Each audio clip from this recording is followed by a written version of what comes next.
Thank you, Presiding Officer.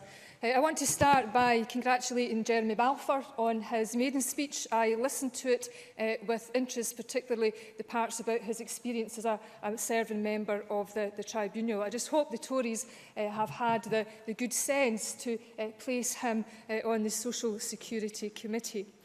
But, Presiding Officer, I want to start by talking about mental health and mental illness. It's been a feature of this debate today. Sandra White has spoken about it, and Marie Todd very powerfully has spoken about the impact of hopelessness and what that does to people's mental health. The mental health issues have also been a thread throughout many of the debates that we've had over the past few weeks as we began this new parliamentary session, not least thanks to Alex Cole-Hamilton. And as a consequence, Presiding Officer, I've been recalling the words of my old social work boss, who was trying to support and comfort me as a newly qualified mental health officer when a young woman that I had been working with had later went on to commit suicide. And I remember him saying, Angela, you have to remember that mental illness is sometimes terminal. And what he meant is that mental illness, like physical illness, can be life-limiting and at times fatal. But with mental illness, it can be invisible. And there are people who are going about their daily life, going about their business in our community day by day, week by week, and we don't see or understand the invisible turmoil and torment that they go through as a result of a wide range of mental health issues. And I mention this, Presiding Officer, because for anyone who works with or for people with vulnerabilities or difficulties of any description, and for those of us who are charged with the responsibility to design, build, provide a new service such as the Scottish Social Security Agency, the largest scale project in the history of this Parliament. And this is where I agree with Mark Griffin. We will have to have the insight, understanding and the humility to know how hard we are all going to have to work to get this right and to get it right from the start. Because dignity, fairness and respect will be built in with the bricks of the new agency. And Joanne Lamont was right, this has to be more than warm words. And we will proceed in that spirit of co-production, working with those with the lived experience of the benefit system. And we will at all times think about how it feels when the person doing the assessment wants to examine your stomach, when the problem is you can't get up out of your bed in the morning due to crying constantly due to depression. Or how it feels when you read a report written about you and you are described as it. So we shouldn't underestimate the value and how we will need to ensure that the correct culture and the correct values are at the heart of this new agency. And Mr Tompkins spoke about timescales, and make no mistake about it, Presiding Officer. Yes, we want these new powers as soon as is practical. Indeed, we wanted more powers, and we want to be making different choices. But our number one priority, our number one responsibility has to be the safe and secure transfer. And that means that we have to work as part of the Joint Ministerial Working Group on Welfare to ensure that the powers and resources are transferred and are transferred appropriately. And I hope Mr Tompkins is relieved that I did receive his letter and an acknowledgement was sent to him yesterday.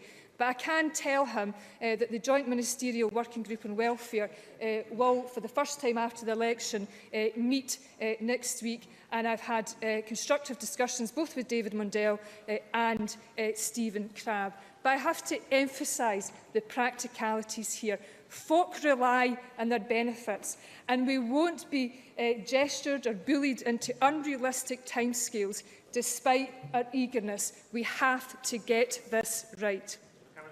Certainly. I'm very grateful to Angela Constance for giving way. Could the Cabinet Secretary give even a hint of a suggestion as to the sort of timetable in terms of actual months and years when we can expect these powers to be transferred to this Parliament?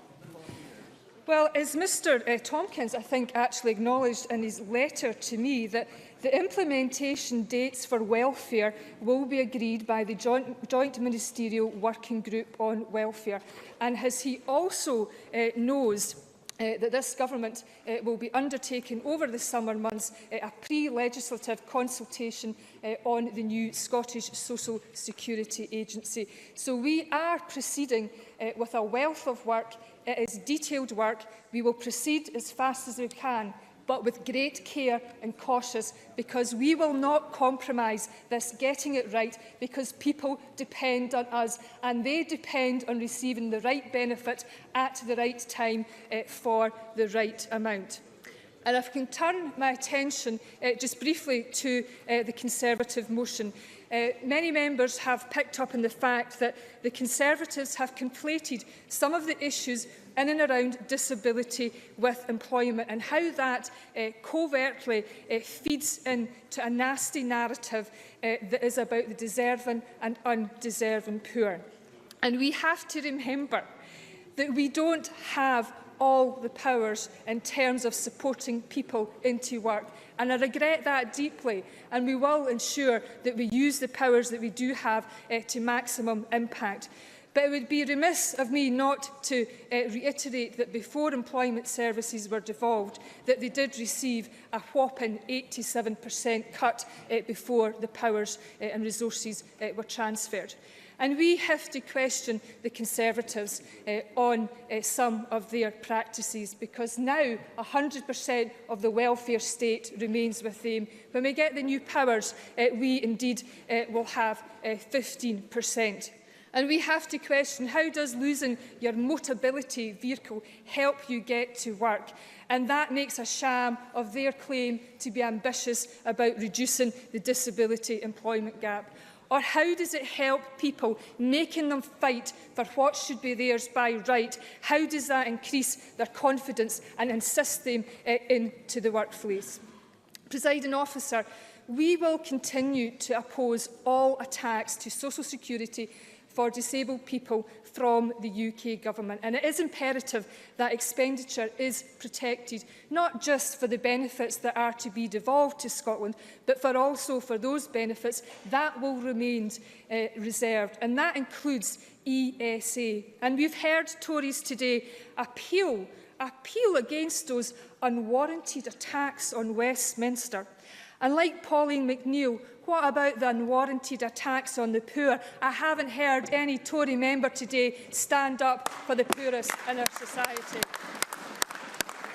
Because we have to remember that £6 billion has been taken from welfare expenditure in Scotland, and £1 billion of that is from our children. And we've heard today an appeal for consensus.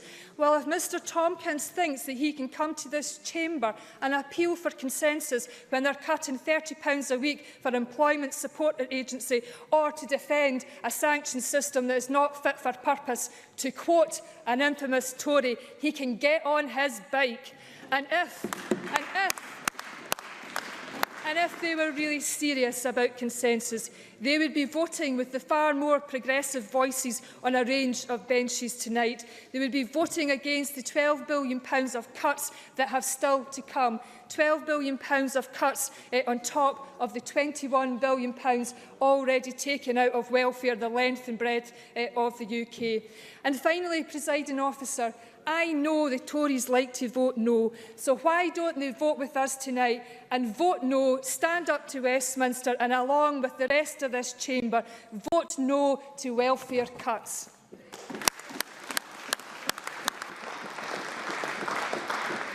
A debate on dignity, fairness and respect and disability benefits.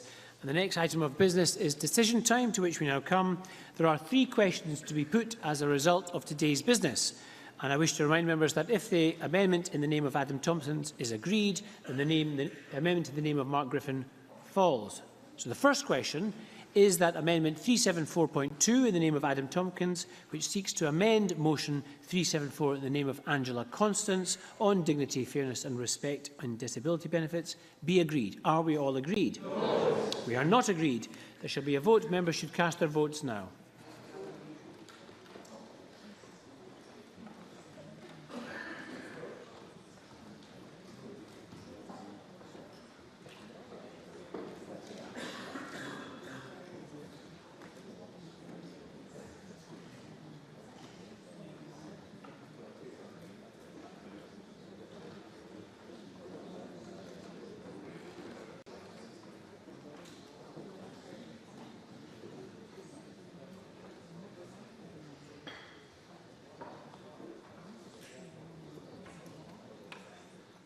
The result of the vote is as follows. Yes, 29, no, 88, and there were no abstentions. The amendment is therefore not agreed. The next question is that Amendment 374.3 in the name of Mark Griffin, which seeks to amend Motion 374 in the name of Angela Constance, be agreed. Are we all agreed? Yes. We are not agreed. We shall therefore move to a vote. Members should cast their votes now.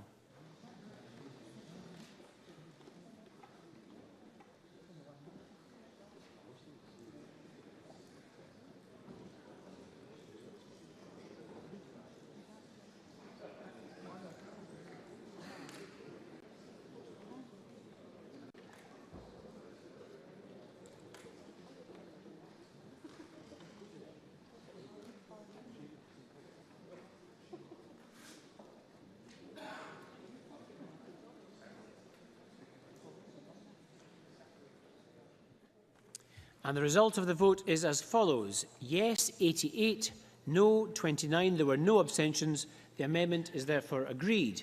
And the next question is that Motion 374 in the name of Angela Constance, as amended, be agreed. Are we all agreed? Yes. We are not agreed. There should be a vote. Members should cast their votes now.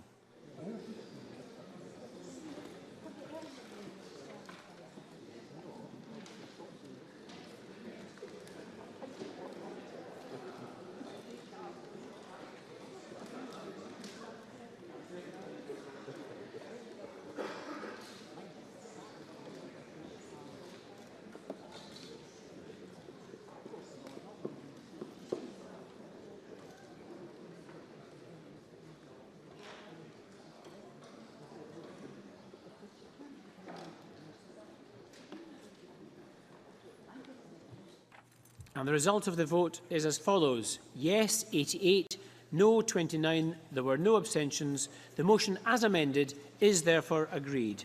That concludes decision time, and I now close this meeting of Parliament.